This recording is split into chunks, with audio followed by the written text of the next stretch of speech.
రాశి చక్రంలో మొదటి రాశి మేషరాశి. వారికి గ్రహాల అనుకూలతలు ఎలా ఉన్నాయి?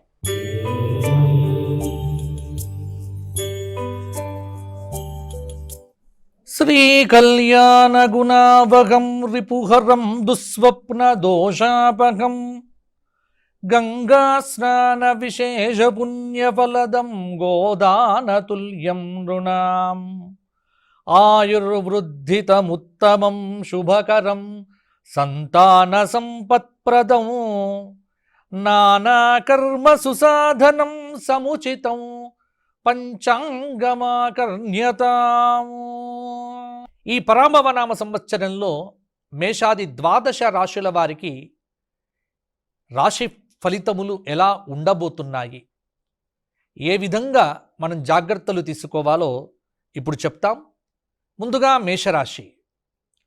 అశ్విని 4 పాదాలు, భరణి 4 పాదాలు, కృత్తిక 1వ పాదం కలిపితే మేషరాశి. మేషరాశి వారికి ఈ సంవత్సరం ఆదాయం 11, వ్యయం 5, రాజపూజ్యం 2, అవమానం 4. మేషరాశి వారు ఈ సంవత్సరము గ్రహచార ప్రకారంగా బృహస్పతి 3 రాశుల్లో సంచారం చేయటం వల్ల జూన్ 1 వరకు 3వ స్థానం కొంత ప్రభావం ఉండదు, దోషం ఉంటుంది. జూన్ 2 నుంచి అక్టోబర్ 30 వరకు 4వ స్థానంలో పెద్దగా యోగం అనేటువంటిది ఉండదు. అక్టోబర్ 31 నుంచి జనవరి 24 వరకు పంచమ స్థానంలో శుభము, మరల 4వ స్థానంలో కొంత దోషము. బెరసి గురుబలం అనేటువంటిది మధ్యలో వస్తోంది, ఒకసారి తగ్గుతోంది. 12వ స్థానంలో శనైశ్చరుడు ఉండటం, 11వ స్థానంలో రాహువు డిసెంబర్ 5 నుంచి 10వ స్థానంలోకి మారడం కూడా. కాబట్టి రాహుకేతువుల యొక్క, బృహస్పతి యొక్క, శనైశ్చరుడి యొక్క అనుగ్రహంతో ఈ సంవత్సరం మేషరాశి వారికి కొంత శుభమైనటువంటి ఫలితములతో పాటుగా కొంత యోగదాయకమైనటువంటి విశేషాలు కూడా మనకు కనిపిస్తూ ఉన్నాయి. దాదాపుగా ఈ సంవత్సరం అంతా మేషరాశి వారికి మిశ్రమంగా ఉంటుంది. లాభస్థానంలో రాహు సంచారం వల్ల కార్యసిద్ధి అనేటువంటిది కూడా కలుగుతుంది. గురువు పంచమ స్థానానికి వచ్చినప్పుడు విజయ పరంపర అనేటువంటిది కలుగుతుంది. రాజ్యపూజ్యం కంటే కొంత అవమానం కనిపిస్తోంది కాబట్టి మాట బాగా కాపాడుకోవాలి. మిత భాషణం చేయటము, మాటను పొదుపుగా వాడటం అనేటువంటిది మేషరాశి వారికి చెప్పుకోదగినటువంటి విషయము.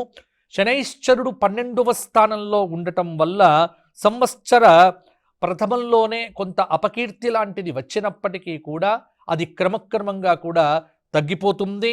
గురువు ఉచ్చస్థితిలో కొంత గృహ సంబంధమైనటువంటి విషయాల్లో ముందుకు వెళ్తాయి.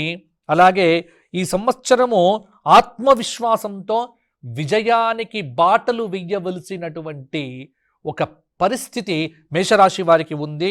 గ్రహస్థితి అనేటువంటిది మిశ్రమంగా ఉండటము, దైవబలం అనేటువంటిది బాగా పెంపొందించుకుంటే కనుక ఆటంకాలు లేకుండగా విజయాలనేటువంటిది కూడా సాధిస్తారు. ప్రయాణాలు చేసేటప్పుడు, డ్రైవింగ్ చేసేటప్పుడు జాగ్రత్తలు బాగా తీసుకోండి. ఆధ్యాత్మిక చింతన పెంచుకోండి, దేవతా ఆరాధన చెయ్యండి. రాజకీయ నాయకులకు ఈ సంవత్సరము పెద్ద విశేషమైనటువంటి యోగాలు కూడా ఏమీ ఉండకపోవచ్చు. మాట విలువను కాపాడుకోవటం మంచిది. ఆరోగ్యపరమైనటువంటి ఇబ్బందులు కూడా ఎదురవుతాయి. కాబట్టి మేషరాశి వారు ఈ సంవత్సరము అన్ని విషయాల్లో కూడా జాగ్రత్తగా ఉండాలి. తరచూ నవగ్రహ ప్రదక్షిణములు చేయటము, దారిద్ర్య దుఃఖ దహన స్తోత్ర పారాయణం చేయటము, శనివారం వస్తే శనైశ్చరుడికి తైలాభిషేకం చేయడము, సుబ్రహ్మణ్య ఆరాధన చెయ్యటము, దత్తాత్రేయ స్తోత్ర పారాయణాదులు చెయ్యటం వల్ల మేషరాశి వారికి ఈ సంవత్సరము అత్యున్నతమైనటువంటి మంచి ఫలితాలు కలుగుతాయి.